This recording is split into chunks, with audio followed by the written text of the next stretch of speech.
The sun on Veltrasix was not like Earth's sun.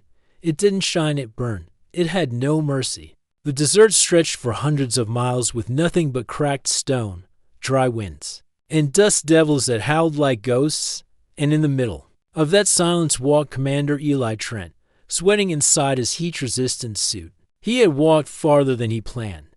His outpost was now over 12 kilometers behind him. The radio signal was weak. His water pack beeped low. He cursed under his breath and looked up.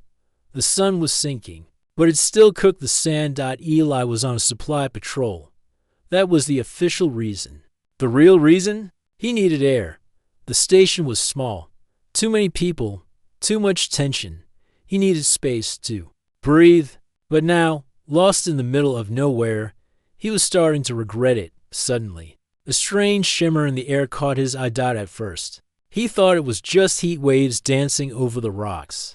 But it moved differently. It wasn't light. It was a shape, tall, thin, almost invisible. It stood about 30 meters away, then vanished the moment he blinked. Eli stopped walking. What the hell was that? He rubbed his eyes. The sun was finally behind the hills now, but the heat still made his head spin. He checked his water level again. Only 9% left, his vision blurred. A second shimmer. Closer this time. Then darkness. Eli didn't know how long. He was unconscious. He opened his eyes to see stars above. Cold air touched his skin. His helmet was off, but someone had placed a clear breathing mask over his mouth. He gasped and sat up quickly. Pain shot through his chest. His limbs were heavy. Then he saw her. She crouched near a rock, watching him with wide, bright eyes. She was tall, maybe 6'5", and her skin was pale blue, almost see-through. Her hair looked like thin silver wires falling softly around her face. But what caught his attention most were the cracks on her skin. They looked painful, dry, fragile, like old paint peeling away. The alien girl tilted her head. "You human?" she asked, her voice soft but clear. Eli blinked. "Yeah, I mean yes." She moved closer, slowly, like a wild animal unsure if he was safe. Then she held out something in her hand. It was a small container. Eli recognized that it was his water bottle. She had taken it from his suit. She didn't drink it. She waited. He reached for it, but she pulled it back gently, looking into his eyes. Then, in a whisper, she said words that would stay with him forever. "Spray me with water, and I'll be yours." Eli froze. "What?" She touched the cracked skin on her arm and then pointed at the water bottle. Her hand trembled. "My kind dry fast, need water. But we don't take, we ask." Her eyes were wide with something like hope, or maybe desperation. "I'm chose you." Eli couldn't believe what he was hearing. She had saved his life, gave him oxygen, watched over him while he slept. And now she was asking no, offering something, but he didn't understand what. He opened the bottle slowly and sprayed a small mist over her arm. The effect was instant. Her skin shimmered, turning from dry and cracked to smooth and glowing. The lines of damage disappeared like magic. Her breathing steadied. She let out a soft sound, almost like a sigh of relief. She looked at him again. "Now, I'm yours. I follow." Eli stared at her, heart racing. "Wait, hold on. What does that mean? You belong to me now." She shook her head gently. "Not belong. Bond, trust. You give life. I give loyalty. You safe. I protect. I guide." He looked around. They were still in the middle of nowhere. No humans, no station. Just him and this strange, beautiful alien girl under the stars. "What's your name?" he asked. She placed her hand on her chest. "Sarah." "I'm Eli." She smiled. Her lips cracked when she did, but her smile was real. "You rest now, Eli," she said. "Night is safe. Morning, we go." He lay back slowly, still unsure if this was a dream or real. But the air smelled cool now. The stars seemed brighter. And next to him, Sarah sat quietly, watching the horizon like a silent guardian. Eli closed his eyes, still hearing her voice in his head. "Spray me with water, and I'll be yours." The sun rose slowly over the red hills of Veltrasix. painting the sand in shades of gold and fire. Commander Eli Trent opened his eyes with a groan. His body ached, and his mouth was dry. But he was alive, and not alone. Sarah stood a few steps away, facing the morning light. Her skin shimmered faintly. The cracks from the night before mostly healed. The mist of water Eli had sprayed had worked like medicine on her. Eli sat up, brushing dust off his suit. "You stayed," he said softly. Sarah turned her head and gave a small nod. "You helped, I protect." He looked at her again, really looked this time. Her skin wasn't just skin. It had a texture like fine crystal, thin, fragile looking, but somehow strong. And where the water had touched her, it looked smooth and healthy. "You called it a bond," Eli said, "when I gave you water. What does that mean to your people?" Sarah walked closer and sat down beside him.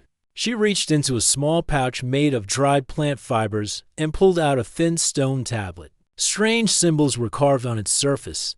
She pointed to one shaped like a spiral. "In my language, this means life share.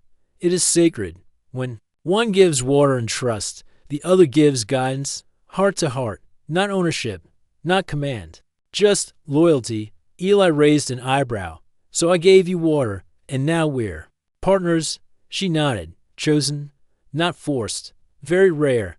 Eli leaned back and looked at the sky. "And you've done this before?" Sarah shook her head. "Never.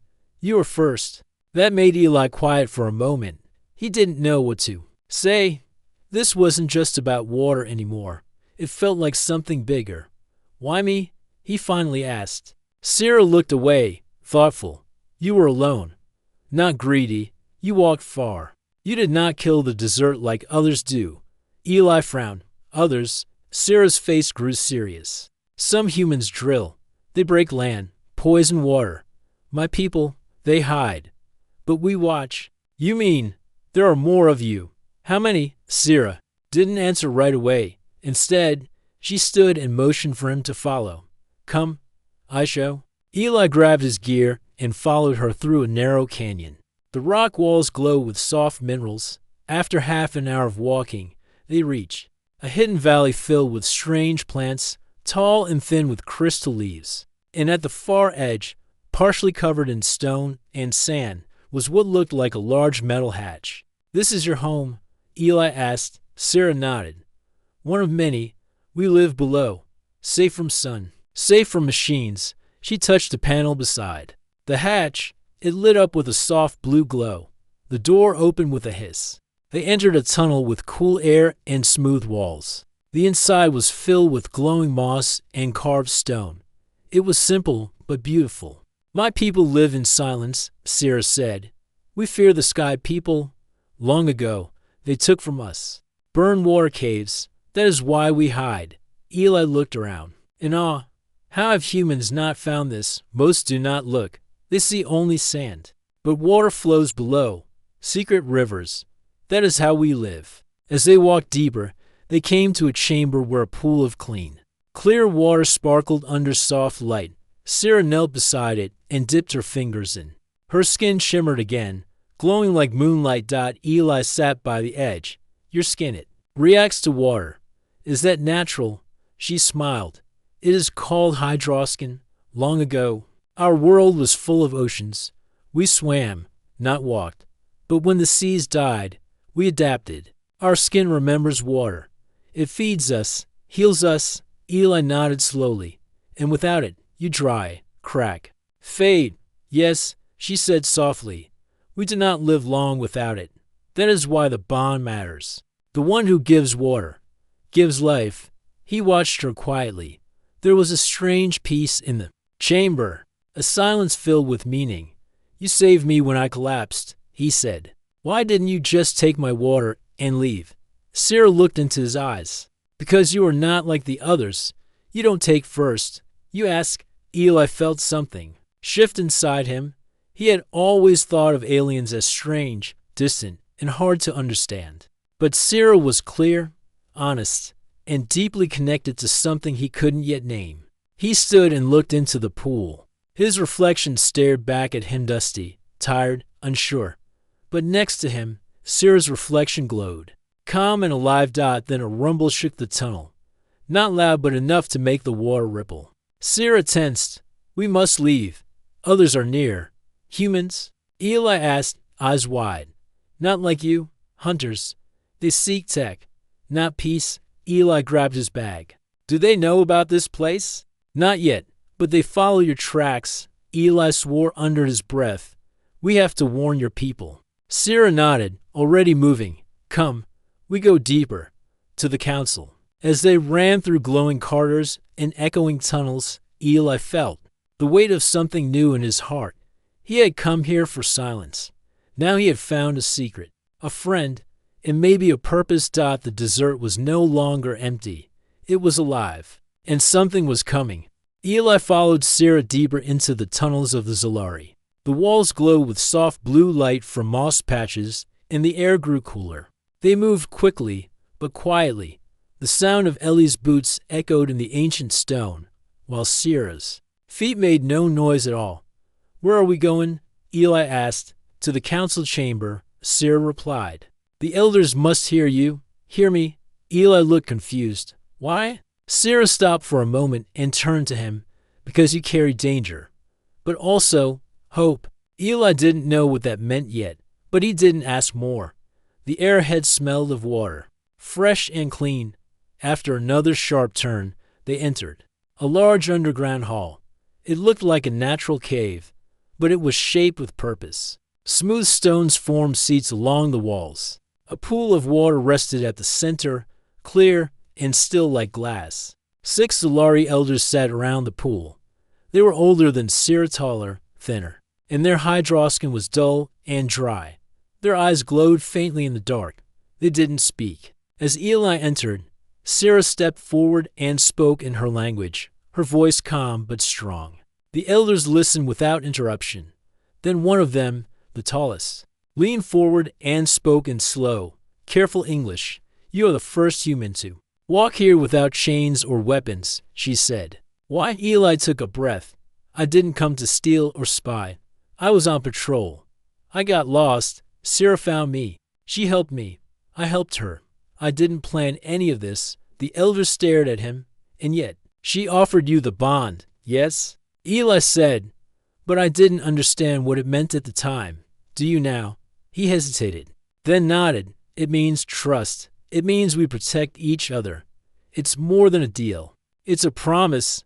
The elder looked at the others. They whispered in their own tongue, their voices like water droplets falling in a cave. Finally, the elder spoke again. The surface dwellers drill into our lands. They poison rivers, break stones. They chase noise, not balance. But you are different. Sierra chose well. I want to help, Eli said. There doesn't have to be war. Help how? The elder asked. I have access to supplies, maps, records of drilling locations. I can show your people where to avoid, or where to strike, if it comes to that. Sierra stepped forward. There is a better way, she said. A shared path. Eli says humans trade war for power. We offer the same but with peace. The elders looked at one another. Another elder, older and with faint cracks on her skin, leaned forward. You suggest a treaty? Yes, Eli said. A drip treaty. One drop at a time. Water for guidance, tech for protection. No lies, no force. The hall grew quiet. Then the lead elder stood.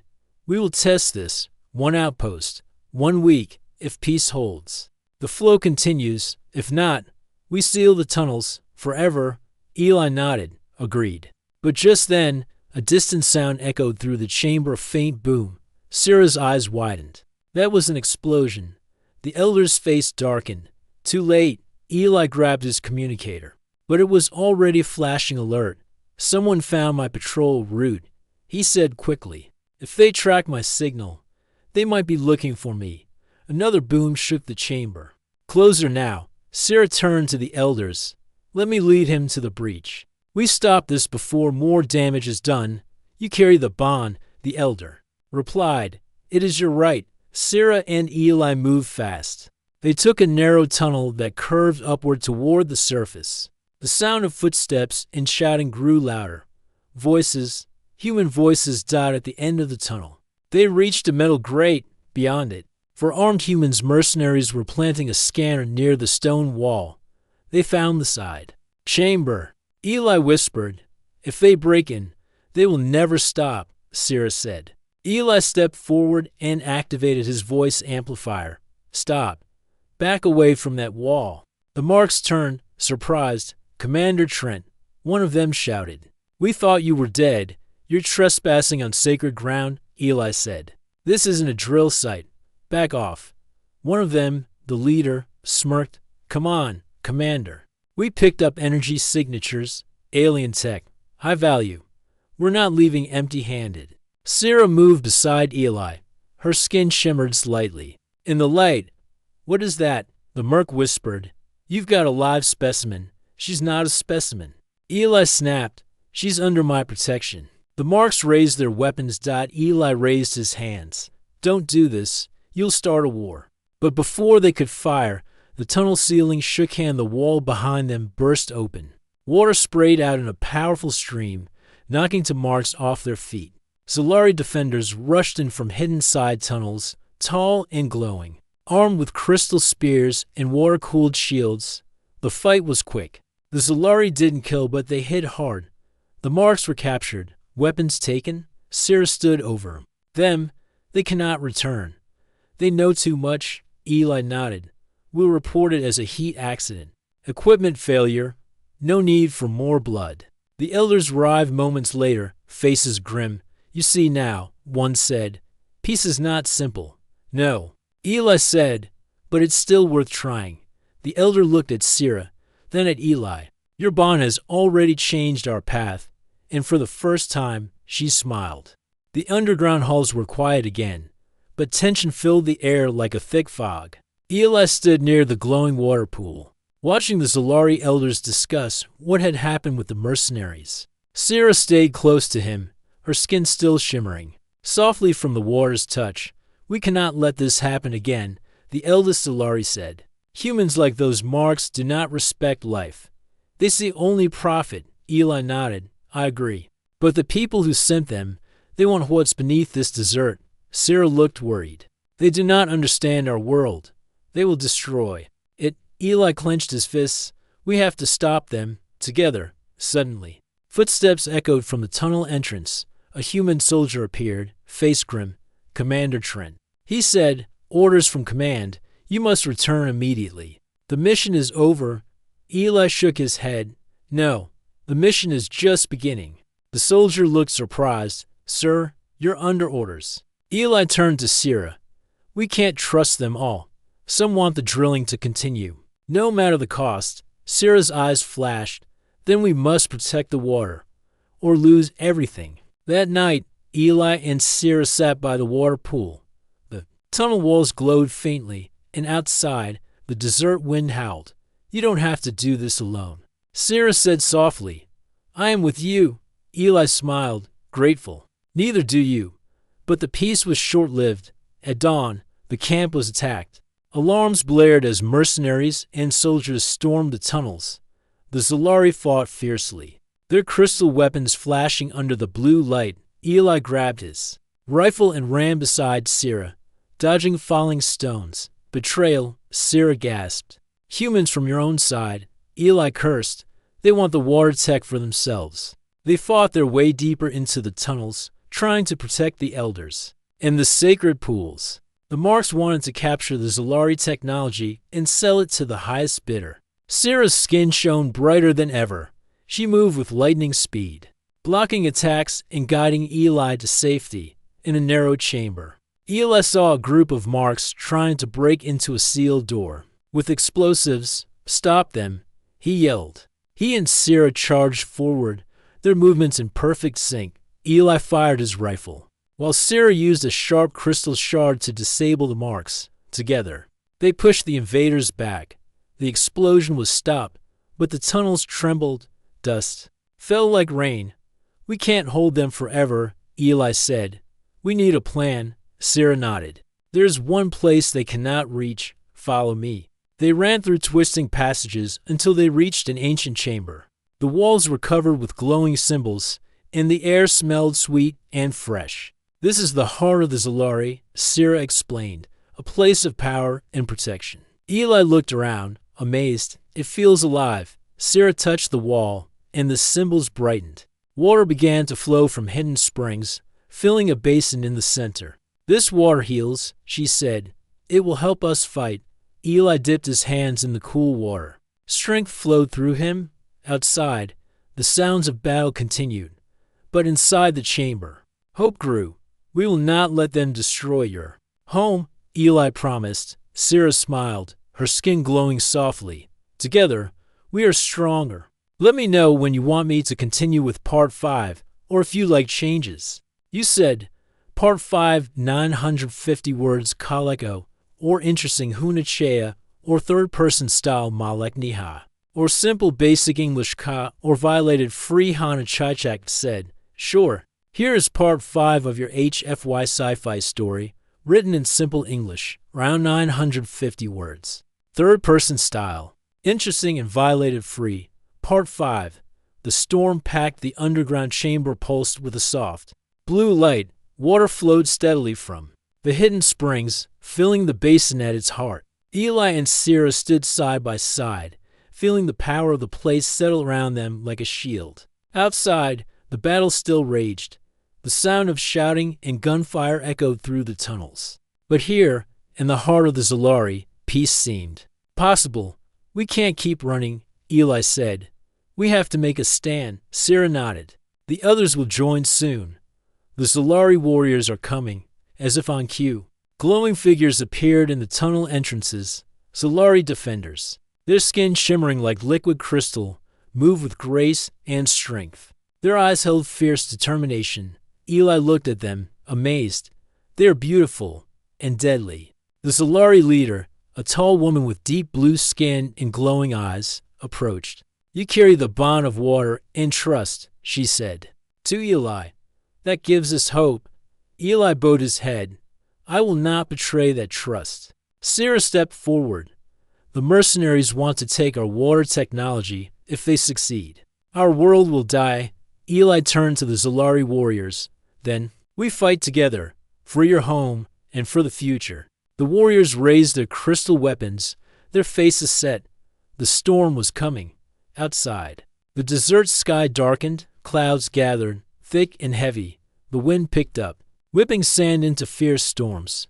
It was the first rain Veltrasix had seen in 100 years. Eli watched from the chamber entrance, feeling the cool drops fall on his face. The rain wasn't just water, it was hope. We can use the storm, Sira said. Our hydroskin strengthens in water. The storm will give us power. Eli nodded. Then let's show them what unity can do. The mercenaries returned. Unaware of the Zolari's plan, they moved through the tunnels, their weapons ready. But the Zolari were waiting. As the rain poured down, the defenders charged, their skin glowing bright. They moved with speed and strength, fueled by the storm. Eli fought beside Sira, feeling the water's power flow through him. Every strike was faster, every breath easier. The mercenaries were pushed back. Confused by the sudden strength of their enemies, Eli shouted, This is our land. We protect it. The battle turned fierce, but the rain kept coming, strengthening the Zolari and their human allies. Slowly, the mercenaries began to retreat. When the storm ended, the desert was quiet. Eli and Sira stood together, looking at the sky. The stars were clear and bright. The pact is made. Eli said, We protect each other. Sira smiled. The water flows again. Life returns. The Zolari elders joined them, nodding with respect. You have changed the future, one said. Together, we build a new world. Eli looked at Sira, feeling hope for the first time in a long while. We did this together, he said, and beneath the desert sky, a new alliance was born. Months passed since the great storm on Veltrasix. The desert was no longer silent. Small patches of green began to appear near the underground springs. Thanks to the careful work of the Zolari and the humans who chose to protect them, Commander. Eli Trent stood on a rocky hill overlooking the first true oasis. The planet had seen in over a century. Water shimmered in pools below, surrounded by strange, crystal leaf plants. The air smelled fresh, different from the dry dust he had known all his life. Sarah stood beside him, her skin glowing softly in the warm sunlight. She smiled, the cracks of dryness long gone. Together, they had built something new, a home from the harsh desert. "This place, it's alive again," Eli said, his voice filled with wonder. Sarah nodded. "The water flows. The land breathes, your people and mine. We have made it." Eli looked at her, feeling the weight of everything they had been through. The battles, the betrayals, the long nights in the dark tunnels, and now this hope.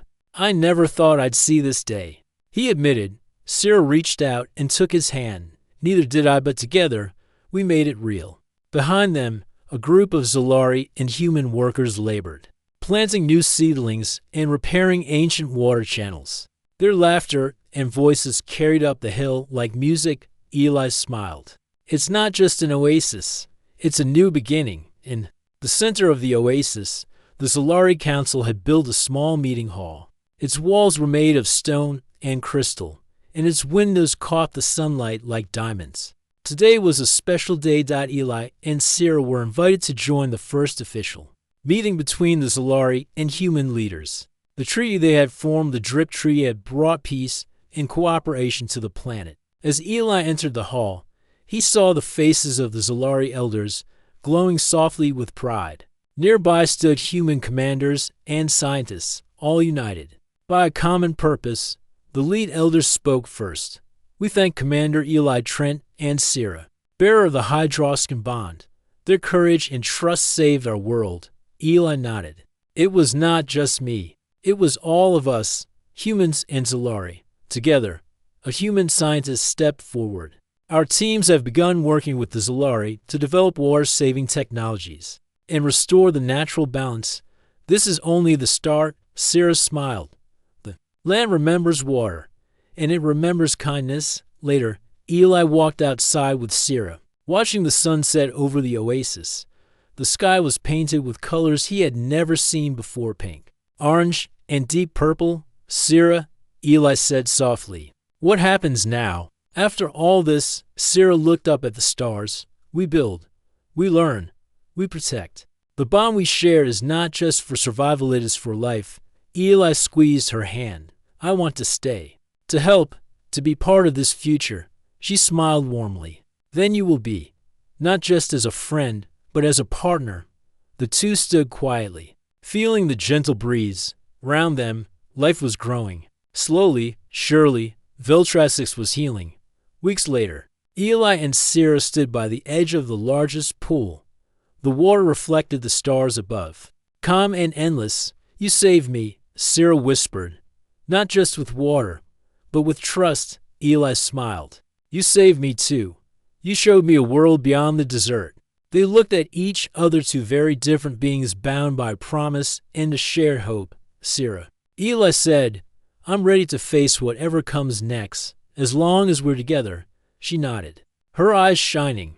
Always, the wind carried soft whispers across the oasis, the promise of life, friendship, and new beginnings. As the moon rose high over Viltrassix, the oasis glowed softly. The alien plants swayed gently, and somewhere in the distance, children laughed, both human and Zolari. The desert had changed because of one small act of kindness, because of water, because of trust, and because, in the end, they were all bound by the same sky.